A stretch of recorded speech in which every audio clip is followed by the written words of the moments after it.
Cette nuit, les députés examinent le projet de loi sur le pass vaccinal. Et puis, il y a ces propos d'Emmanuel Macron dans une interview. Les non-vaccinés, j'ai très envie de les emmerder. Et donc on va continuer à le faire jusqu'au bout, c'est ça la stratégie. Une petite phrase qui fait exploser la séance. Les paroles du président de la République déshonorent sa fonction et déshonorent notre Assemblée. Le président de la République ne peut pas tenir les propos qui ont été tenus, c'est-à-dire d'avoir pour seul objectif d'emmerder les Français. Il a éventuellement à les convaincre, à les contraindre, mais pas à les emmerder. Pour la deuxième soirée d'affilée, les débats sur le pass vaccinal sont finalement suspendus. Il conviendra que les conditions d'un travail serein ne sont pas réunies.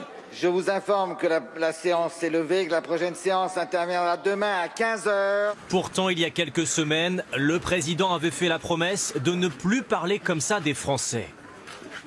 J'ai acquis une chose, c'est qu'on ne fait rien bouger si on n'est pas pétri d'un respect infini pour chacun. Et je pense que dans certains de mes propos, j'ai blessé des gens. Les candidats à la présidentielle n'ont pas tardé à réagir. Tous condamnent les mots du chef de l'État. Ce n'est pas au président de la République de trier entre les bons et les mauvais Français.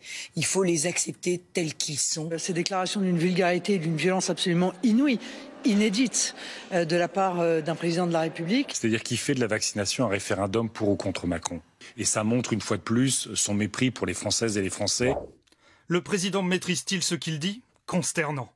L'ancien Premier ministre défend lui de son côté la franchise du chef de l'État. Le président de la République s'exprime de façon soutenue, parfois c'est de façon familière. Là, il s'est exprimé de façon familière. Je pense que tout le monde a compris ce qu'il voulait entendre. Les propos d'Emmanuel Macron pourraient laisser des traces et marquer sans aucun doute cette campagne présidentielle.